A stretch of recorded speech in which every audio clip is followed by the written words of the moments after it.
네, 오늘은 히브리서 10장 말씀. 네, 이제 거의 대제사장에 대한 이야기, 그리고 예수 그리스도께서 영원한 대제사장이 되신 특별한 이야기, 그리고 그분이 하늘 성소에서 속죄제를 드림으로써 모든 하나님을 믿는 자들에게 속죄를 이루신 그런 놀라운 이야기들을 쭉 전하면서 바로 이것이 우리가 깨달은 복음이고 또 그 복음의 은혜 안에서 우리가 구원함을 받았다. 그러니까 이 구원을 소중히 여기고 우리의 이 복음의 원리에 따라서 내가 하나님 앞에 완전히 맡겨지고 또 성령에 의해서 온전히 순종하는 삶을 사는 것을 멈추지 말고 뒤로 물러나지도 말고 계속 그대로 살아가야 된다라는 겁니다. 그래서 우리가 보통 늘 교회 다니면 하나님 말씀대로 살아야 돼, 말씀대로 살아야 돼 라고 말하는 것들이 바로 그 복음의 원리대로 산다라는, 말씀은 성경 전체를 지칭하기도 하지만 신약 성경에서 말씀이라고 했을 때 사도행전 6장에 말씀과 기도에 전무해야 되겠다라고 했을 때 그 말씀은 바로 이 복음을 말하는 겁니다. 그리고 곳곳에서도 말씀과 복음 이런 것들을 혼용해서 쓰고 있습니다. 그러니까 말씀대로 산다는 건 복음의 원리대로 산다는 거예요. 내 자신을 하나님께 완전히 맡겼는가? 온전히 하나님께 드려졌는가? 온전히 맡겼고 드렸음에도 불구하고 아간처럼 그것이 내 것인 줄을 착각하고 내가 그걸 훔치고 있지는 않은가? 늘 그런 걸 견지하면서 생각하면서 바르게 살아야 되고, 오늘 또 성령의 감동, 감화 속에 늘 하나님과 영적으로 소통하고 있는가? 성령의 말할 수 없는 탄식이 내 안에서 감동, 감화로 주어져서 내가 하나님의 뜻대로 내 생각이 하나님의 뜻에 맞춰지고, 하나님의 뜻에 내 감정이 맞춰지고 쓰여지고, 하나님의 뜻대로 내 의지가 움직여지고, 내 삶이 하나님의 뜻대로 성령의 감화 감동을 속에서 하나님의 뜻대로 계획을 세우고 있고, 그 계획을 실행하고 있고, 그 계획을 하나님의 뜻대로 했는지 평가하고 있고, 그것이 평가했을 때 좀 부족한 거 있다면 거기에 또 보완하고 더 나은 방법, 더 좋은 길을 늘 찾아서 실천하며 살아가고 있는 것. 이게 하나님의 말씀대로 사는 것에 대한 것이라고 말할 수 있습니다. 날마다 우리가 기도를 드리는 이유는 바로 그런 작업을 하기 위한 겁니다. 하나님과의 영적 소통을 통해서 내가 하나님 뜻대로 잘 살고 있는지, 또 하나님의 뜻을 받았다면 그 뜻을 계획으로 세우고 그 계획대로 실행할 수 있게 지혜를 주시고, 실행할 수 있는 구체적인 계획을 세우고 하나님과 상의해서 세우고 그것을 행동에 옮기기 위한 힘과 지혜와 용기를 얻기 위한 기도가 되어야 됩니다. 하나님과 그냥 단순한 소통을 통해서 안식을 얻고 기쁨을 얻는 것도 좋지만 우리는 사역을 위한 기도, 내 삶을 위한 기도를 드리는 것이지요. 하나님 뜻대로 하게 해달라고. 그리고 내게 주어진 모든 삶이 가만히 보면은 그냥 내가 사는 듯한, 어느 순간 나도 모르게 내가 사는 듯한 염려, 근심 이런 게 있어요. 근데 우리가 기도를 드림으로써, 예배를 드림으로써 그런 것들을 하나님 임재 아래 이렇게 포함시킬 수가 있습니다. 그러니까 하나님께 드려졌다고 하지만 어느 순간 드려졌다가도 또 바깥으로 이렇게 또 벗어나게 되는 경향들이 우리 안에 있기 때문에 예배나 기도가 매일같이 지속적이고 또 충분해야 되는 이유가 바로 우리의 모든 생각, 우리의 감정, 이 모든 것들을 하나님의 임재 안에 늘 포함시키기 위해서, 거기 범위 안에서 벗어나지 않게 하기 위한 그런 노력들을 하는 겁니다. 그러니까 여러분들이 지금 이 시간에 나오는 것도 바로 그런 수행이고, 그걸 통해서 우리는 하나님 임재 안에서 내 인생의 염려하고 걱정하고 근심하고 또 늘 우울하게 만들기도 하고 힘들게도 만들기도 하는 모든 요소들을 다 하나님 앞에 가지고 와서 하나님 앞에 내어놓고 하나님의 임재 안에서 그런 것들을 하나님의 뜻 가운데서 그 모든 문제를 하나님은 어떻게 생각하시는지, 하나님이 왜 이런 것들을 주셨는지, 그것들의 모든 뜻, 계획, 어떤 그 속에 담긴 의미, 이런 것들을 하나님과 상의하다 보면 우리가 마음과 생각을 지킬 수가 있습니다. 그러니까 좀 어느 정도 우리가 너무 감정에 치우치거나 또 나라는 그 내 생각에 치우치지 않고 좀 더 객관화할 수가 있는 겁니다. 이 굉장히 중요한 영성이에요. 그러니까 우리 자신의 문제를 하나님 앞에 기도를 드림으로써 객관화시킬 수 있다는 것은 아주 중요한 수행입니다. 그렇게 될 때 비로소 내가 못 보던 것을 볼 수 있게 되고 또 거기에서 어떤 보이지 않던 길을 찾을 수가 있고 어느 정도 내가 치우치지 않고 균형을 잡고 밸런스를 맞추면서 나름대로 내 삶을 흔들리지 않게 살아갈 수가 있게 되는 거예요. 그래서 지금 히브리서도 이렇게 복음을 다시 강조하는 것은 나름대로 구약의 제사 제도를 통한 그게 담겨져 있는 상징적인 의미, 구약의 모든 율법과 제사의 모든 식양들은 다 그림자고 모형이다.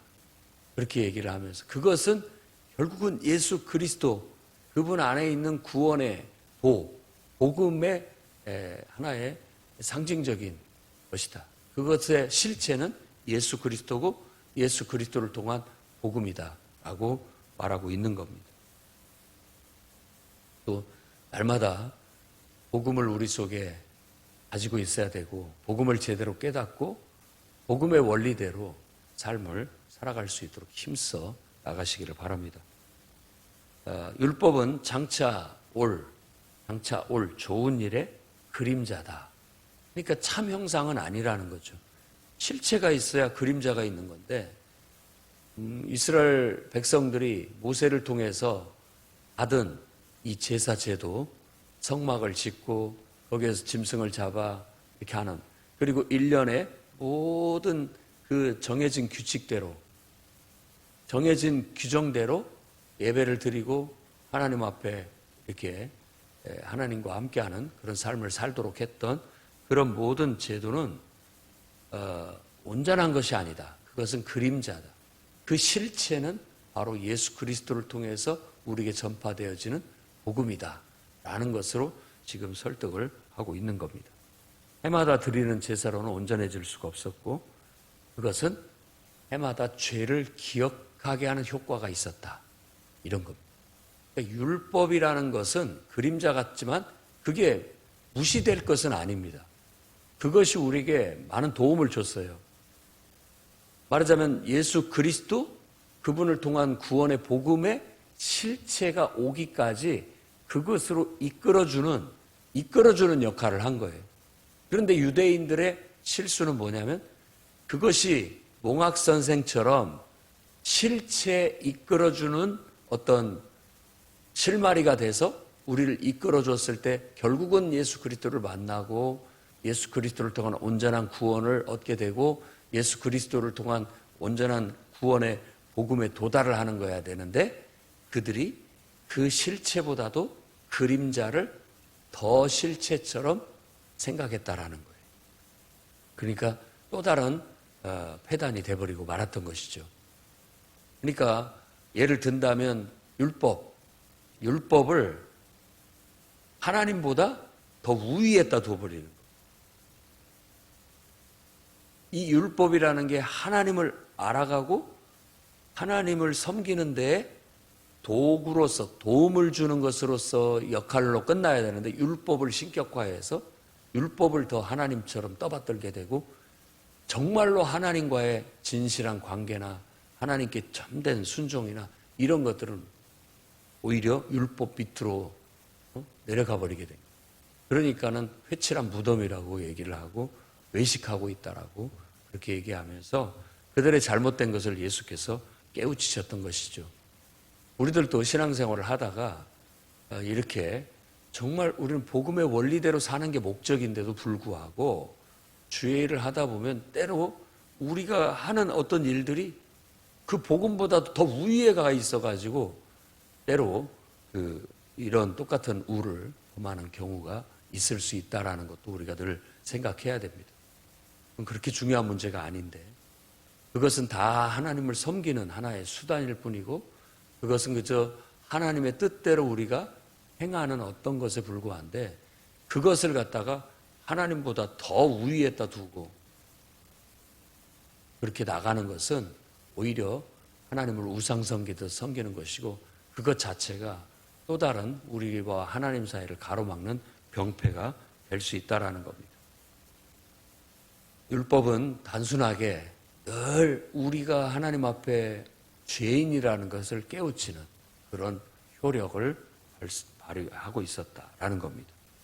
그러면서 시편 40편 6절에서 8절 말씀을 간접적으로 인용해서 그대로 인용한 것이 아니라 간접적으로 인용해서 두 가지를 말하는 겁니다. 하나님은 희생과 제물을 원하지 않는다. 아니 이게 무슨 말입니까? 예를 든다면 하나님은 예배를 원하지 않는다.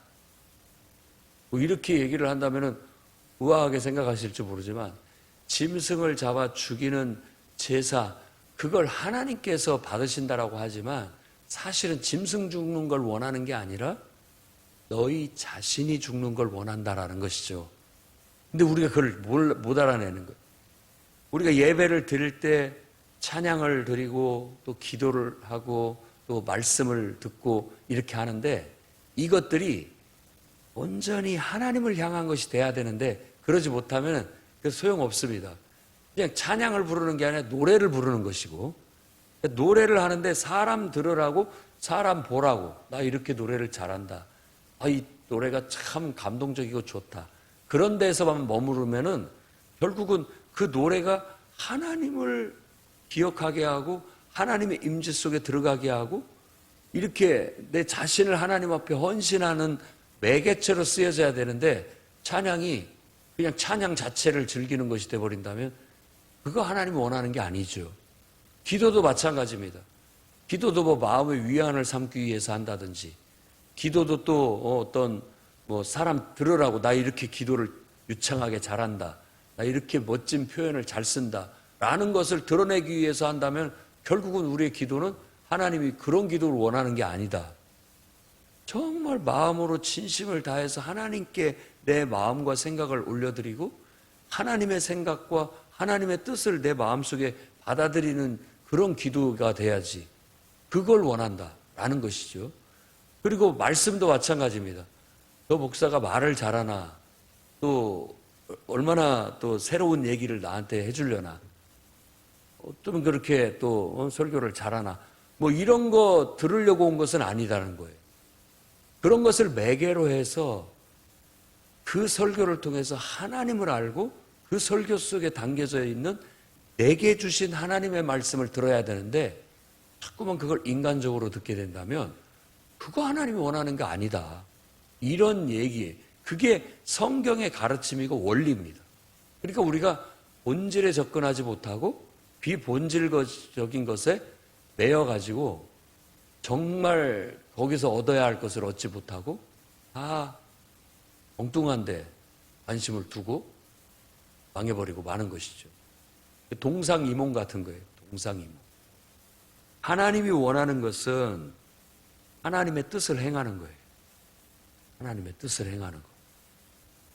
말씀에 기록된 대로 그 말씀이 육체가 되어 이제 그것은 시편 40편 6절에서 8절에 보면 그게 한 사람을 예비하셨다 이런 말은 나오지 않습니다. 다른 어떤 구절에 나오는데 이게 오버랩 돼가지고 그렇게 말하는 겁니다. 그러니까 하나님이 희생과 제물을 원하지 않고 한 몸을 예비하셨는데 바로 그 한 몸이라는 것이 마치 하나님이 원하시는 진정한 참 뜻을 이루기 위한 어떤 실행, 행동. 근데 바로 그것을 말씀이 육신이 되어 이 땅에 오신 예수 그리스도께서 그를 이루셨다라고 해서 시편 40편을 바로 예수 그리스도를 통하여 해석을 하고 있는 겁니다. 그러니까 보는 관점에 따라 틀려요. 똑같이 그걸 경험을 했어도 내가 지금 내 상태가 이러니까 내 상태에서는 이렇게 보입니다. 또 다른 사람은 다른 사람의 입장이나 상태가 있기 때문에 그 사람이 더 관심을 두고 보는 건 또 다른 면을 볼 수가 있어요. 다른 것이죠. 근데 우리가 예수 그리스도를 믿는 믿음을 가지고 예수 그리스도의 복음을 알고 보니까 그 말씀이 이렇게 읽히는 거예요. 그렇게 보이는 거고 해석이 되는 겁니다. 그래서 예수 그리스도는 우리의 길이요, 진리요, 생명이라고 말하는 거예요. 예수님을 통해서 세상을 보고 예수님을 통해서 세상을 해석하고 예수님을 통해서 우리의 삶을 계획하고 예수님을 통해서 우리의 삶을 살고 우리의 모든 삶의 결과는 예수님께로 돌아가야 됩니다. 그게 말씀대로 사는 것이고 말씀이 육신이 되어 정말 하나님의 뜻을 행하는 거예요. 그런 면에 있어서 가장 대표적으로 가장 완벽한 사람이 바로 예수 그리스도다. 그렇기 때문에 이 말씀을 거기에 빗대어 해석을 하고 설명을 하고 있는 겁니다. 그렇게 예수께서 하나님의 뜻대로 말씀이 육신이 되어 이 땅에 오셔서 하나님의 뜻인 정말로 모든 사람들이 짐승 잡아 죽이고 태우는 것에 집착하지 말고 진짜 영적으로 하나님을 알고 하나님 앞에 죄사함을 받고 하나님 안에 들어갈 수 있게끔 하늘 성소에 들어갈 수 있게끔 영적인 삶에 들어갈 수 있게끔 만들어주는 사역을 하시게 된 겁니다. 그분이 십자가에 죽으시고 또 죽은 자 가운데서 장사하고 장사되었지만 3일 만에 부활하셔서 승천하셔서 이제는 보혜사 성령으로 우리 가운데 오심으로 인해서 10절 말씀을 보면 이 뜻을 따라 우리가 거룩함을 얻었다라고 말합니다. 똑같아요. 예수 그리스도께서 그렇게 해서 우리에게 구속, 속죄, 구원을 이루셨다면 우리도 똑같이 정말 영적으로 깨어서 정말로 하나님이 원하시는 것이 무엇인지 진정으로 깨달아서 정말 예수 그리스도의 죽음 안에서 내가 죽어 내 모든 죄의 사함을 얻고 그리고 성령을 선물로 받아서 성령 안에서 하나님의 뜻을 받아 그 뜻대로 내 삶에 내 몸으로 내 삶에 내가 살아가는 삶 속에 시간 속에 공간 속에 내 삶의 모든 영역 속에서 하나님의 뜻을 실행하는 것 그게 바로 거룩함입니다. 그렇게 살도록 인간은 지음을 받았고 그 기능을 잃어버렸지만 예수 그리스도의 구속을 통해서 우리가 다시 회복할 수 있게 됐으니 예수를 믿는 사람은 원래 하나님의 형상을 따라 지음받은 원래 참된 인간의 본 모습을 회복한 사람이라고 말할 수 있겠습니다. 예수 그리스도는 죄를 위하여 한 영원한 제사를 드린 것과 같고 그리고 그로 인해서 하나님 우편에 앉으셔서 원수들을 발등상 되게 하시기까지 기다리실 것이다 라고 말합니다. 이건 시편 110편 1절에 나온 얘기입니다. 그 말씀을 이것도 간접 인용해서 원수로 내 발등상 되기까지 너는 내 옆에 앉아 있으라 라는 말씀이 나타나 있습니다.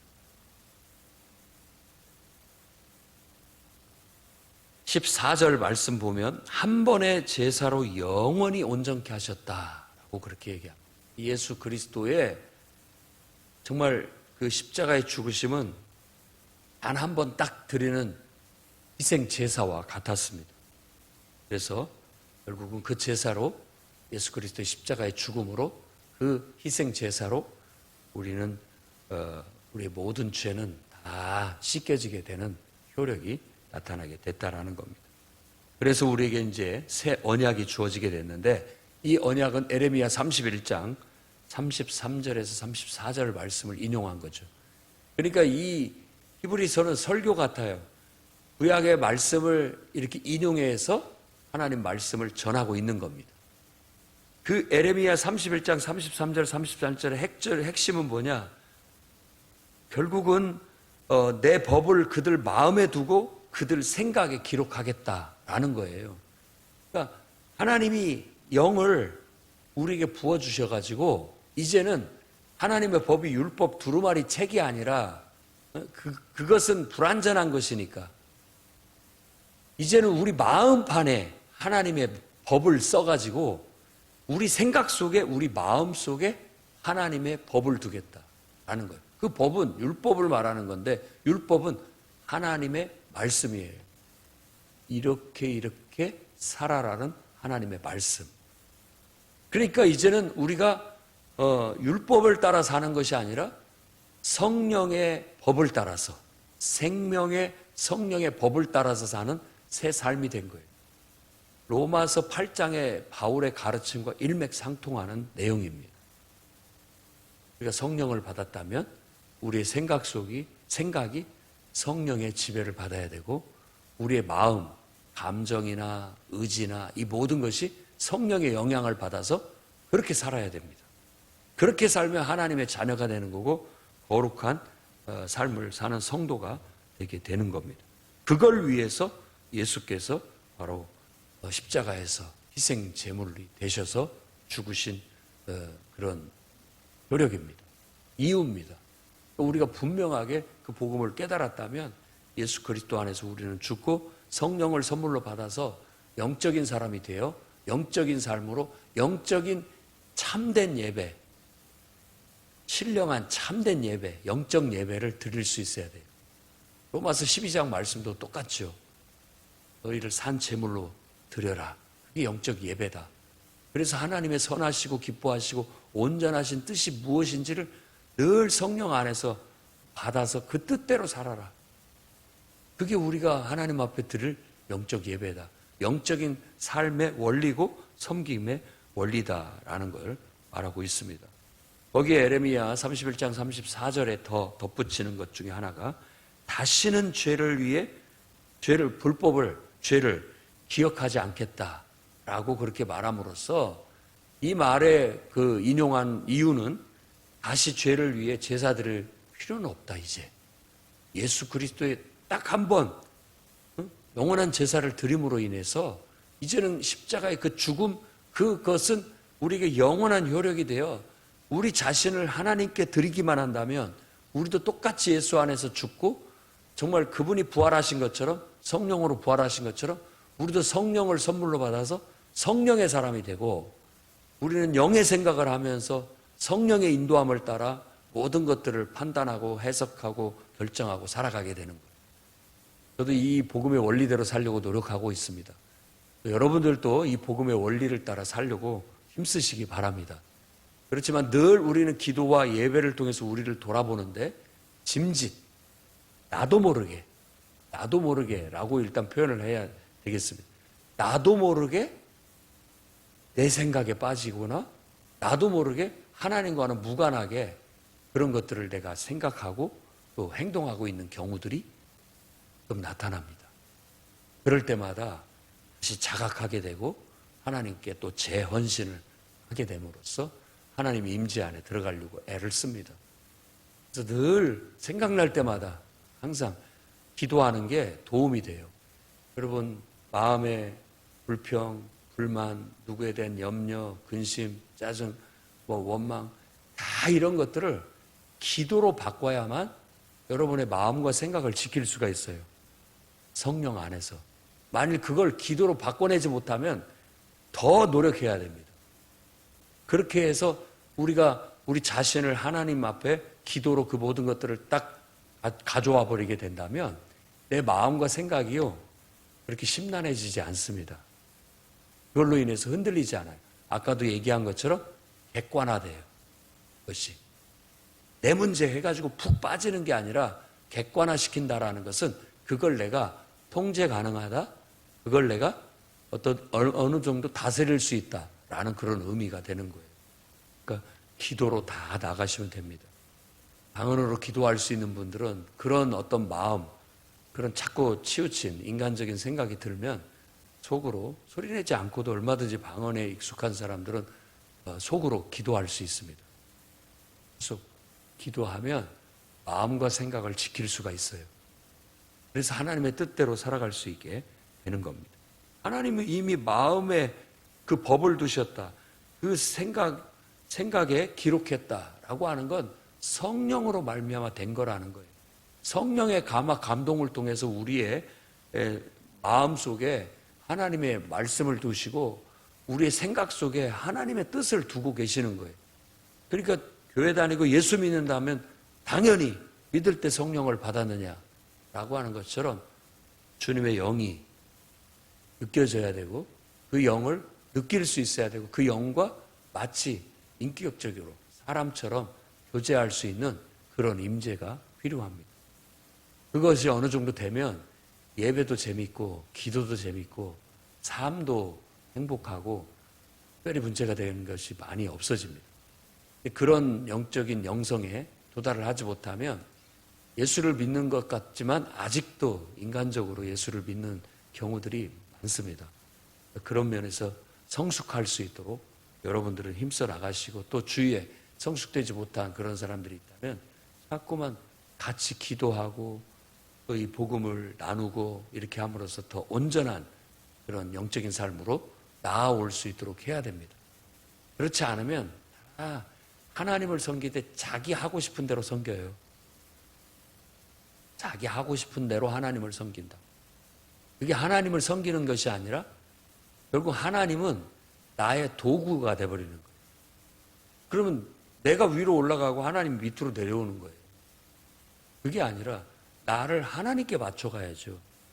나를 하나님께. 내가 원하는 걸 하나님이 해주십시오가 아니라 하나님이 원하는 걸 내가 맞춰가는 그게 진정한 참신앙이라고 말할 수 있다는 겁니다. 그래서 예수의 피를 힘입어 우리는 성소에 들어갈 담력을 얻었습니다. 그 성소는 휘장을 거치고 들어가야 되는데 그 휘장은 바로 예수 그리스도 육체를 말하는 거고 그가 죽음으로써 그 휘장 위에서부터 아래로 쫙 찢어져서 갈라짐으로써 새로운 살 길이 열렸다. 새로운 살 길이 열렸다. 옛날 한글판에는 그걸로 암송을 해서 익숙한데 새롭고 산 길이 열렸다. 새롭고 산 길. 새롭고 살 길이 열렸다는 겁니다. 그 길이 바로 우리가 살 길이고 그게 영적인 삶이고 복음에 합당한 삶이고 말씀에 합당한 삶이라는 거예요. 그러니 21절에서 25절은 정말로 이 설교자가 이 글을 기록한 성령의 감동 감화를 받아서 기록한 사람이 지금 권면하는 말이 한 4가지 정도로 요약해서 나오고 있습니다. 참 마음과 온전한 믿음으로 하나님께 나아가자. 믿는 도리의 소망을 움직이지 말고 굳게 잡자. 서로 돌아보아 사랑과 선행을 격려하자. 그리고 모이기를 패하는 어떤 습관처럼 하지 말고 더욱 모이기를 힘쓰자는 권면을 하고 있는 거예요. 이건 우리가 정말로 가만히 보면 참마음과 온전한 믿음 그리고 그 믿음에서 흔들리지 말자는 것이고 또 모든 믿음의 동료들과 함께 서로 사랑과 선행을 격려하면서 서로가 서로를 격려해 주자라는 것이고 그러기 위해서는 모이기를 힘써야 된다. 걸 얘기하고 있는 겁니다. 주일 한번 예배 드리는 거 아주 중요한 원칙입니다. 매주 모이는 것은 평생 우리가 지켜야 할 삶의 원칙으로 삼아야 되고 이제 그런 것으로도 이 세상에서 우리의 신앙을 지키기가 어렵기 때문에 중간에 수요 예배 그리고 또 너무 기도가 부족하다. 정말 은혜를 받고 성령 충만해야 되는데 너무 기도가 부족하다 해서 금요 기도회도 한국 생겨서 전통적으로 지금 교회들은 바로 이런 3가지 공적인 기도를 합니다. 거기다가 우리 한국교회의 대표적인 것은 이런 새벽 기도죠. 새벽만큼 기도를 확실히 할 수 있는 시간은 없습니다. 나름대로 낮에도 와서 기도를 하시고 또 저녁에도 와서 기도를 하시는 것들은 아주 훌륭한 것이지만 이 새벽 시간을 먼저 기도를 해야 낮에 무슨 일이 벌어질지를 모르기 때문에 가장 완벽한 기도라고 할 수가 있어요. 그래서 여러분들은 주님 앞에 갈 때까지 나름대로 내가 할 수 있는 만큼입니다. 내 몸도 할 수 있고 내 형편도 할 수 있는 만큼의 나름대로 그런 기도의 규칙, 예배의 규칙을 정하십시오. 그리고 그대로 하시면 돼요. 꾸준하게. 모이기를 패하는 어떤 사람의 습관이라고 했을 때 이걸 한번 여러분들도 묵상해 보십시오. 그걸 뭘 말하는가? 제가 봤을 때는 경험상 봤을 때 좀 더 쉽게 하려고 하고 좀 더 편하게 하려고 하는 우리들의 마음, 이 본성의 습관이라고 생각해요. 그런데 제가 경험을 해봤지만 아무 의미 없이 맨날 모이고 이런 것은 안 좋습니다. 목적이 분명해야 되고 의미가 분명하게 모이는 게 중요한 것이지.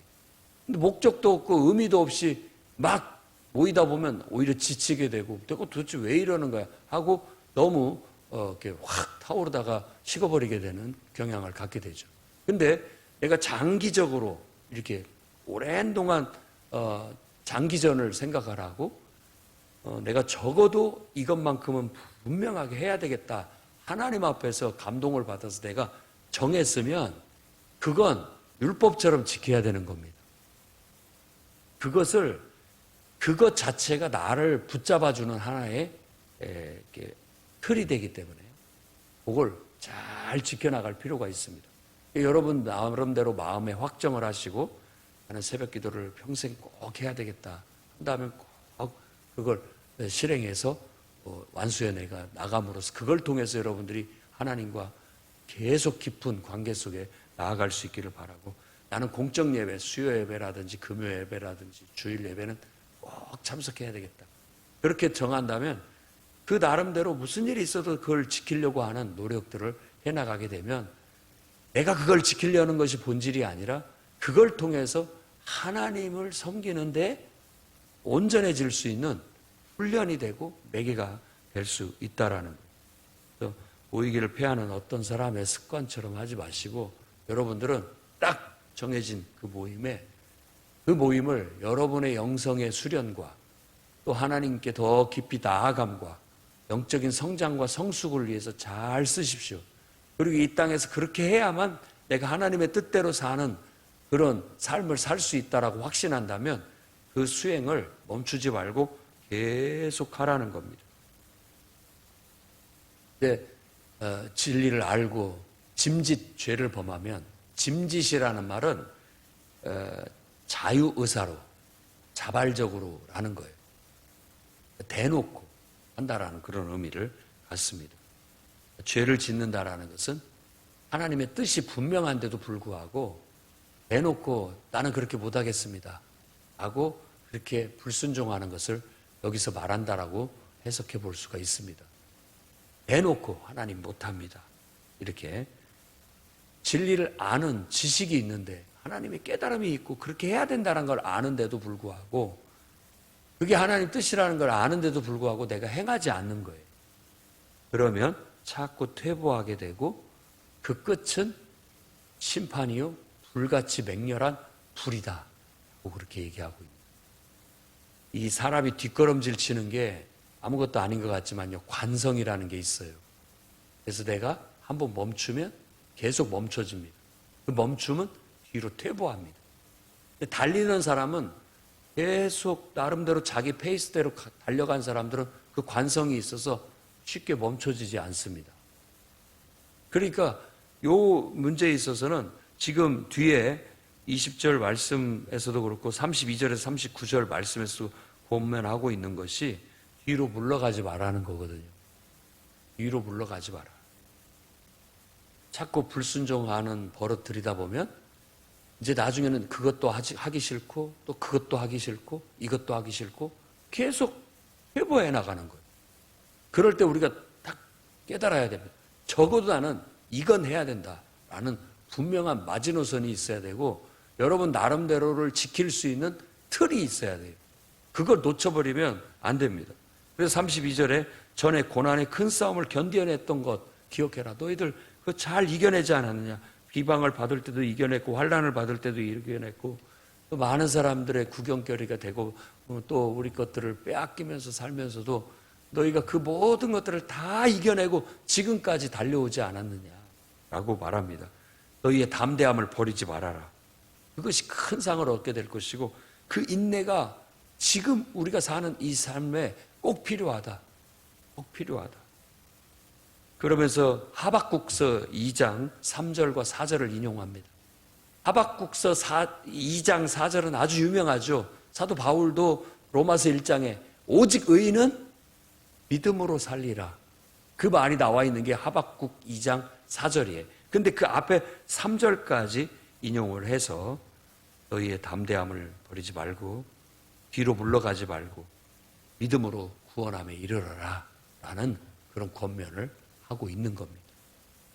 이런 것들은 성령의 감동을 따라서 탁 떠오르는 생각들이에요. 말씀이 이렇게 읽고 있으면 감동을 받으면 아마 감동을 따른 그 맥락에서 이 지금 생각에서 그런 말씀들이 탁탁 튀어 올라야 됩니다. 이 말씀들이 툭툭 튀어 오르는 거예요. 그래서 그 말씀의 권면을 받고 하나님의 말씀을 받아서 우리가 그 힘으로 삶을 살아가게 되는 것이죠.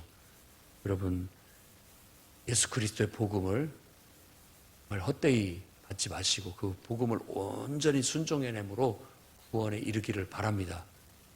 그래서 어려움이 있고 여러 가지 핍박이 있고 유혹이 있다 할지라도 여러분들이 복음을 굳게 붙잡고 내 나름대로 하나님 앞에 나는 이런 일을 해야 되겠다라는 감동이 있으면 딱 그걸 틀을 정해서 여러분에게 딱 맞는 라이프 스타일, 영적 삶의 습관을 딱 정해가지고 꾸준하게 그걸 해보십시오. 그리고 평가도 해보고 또 보완도 하고 개선도 해서 자꾸 성장해 가면 매년 날마다 열매 맺는 삶을 살게 되는 거예요. 그걸 하나님께서 원하신다는 걸 깨닫고 오늘 저와 여러분이 그 수행에 더욱더 열심을 내시기를 주의 이름으로 축원합니다. 기도하겠습니다. 거룩하신 하나님, 예수 그리스도 안에서 내 자신을 주님께 의탁했사오니 이제는 내가 사는 것이 아니라 내 안에 그리스도께서 사시는 것처럼 살아가게 주옵소서. 말을 할 때도 내가 말하는 것처럼 말하지 않고 하나님이 주신 말씀으로 말하듯 말하게 하시고, 계획을 세워도 내가 세우는 것이 아니라 하나님이 주신 생각을 따라 계획 세우는 것으로 여기고 계획을 세우고, 내 힘으로 이루는 것이 아니라 하나님이 주신 힘으로 그 모든 것들을 이행하고 실행하고 완성해 나아가는 것으로 그렇게 여기며 살아갈 수 있는 복음에 합당한 성도들이 다 되게 해 주옵소서. 세상의 많은 사람들의 생각과 주장들, 그리고 원수 마귀를 통해서 우리에게 주어지는 여러 가지 제안들 있습니다마는 오직 우리는 복음의 원리에 따라 하나님의 말씀에 따라 그 모든 것들을 걸러낼 수 있게 해주시고, 사람들의 말에 현혹되거나 휘둘리지 않게 하시고 원수 마귀 사탄의 속임에 넘어가지 않게 하시며 오직 단호하게 하나님의 뜻대로 하나님의 말씀대로만 살아가는 저희들이 되어 날마다 수행함으로 성장하고 성숙되고 열매 맺는 삶을 살아 하나님이 기뻐하시는 진정한 예배자들이 되게 해 주옵소서. 예수님 이름으로 기도드립니다. 아멘.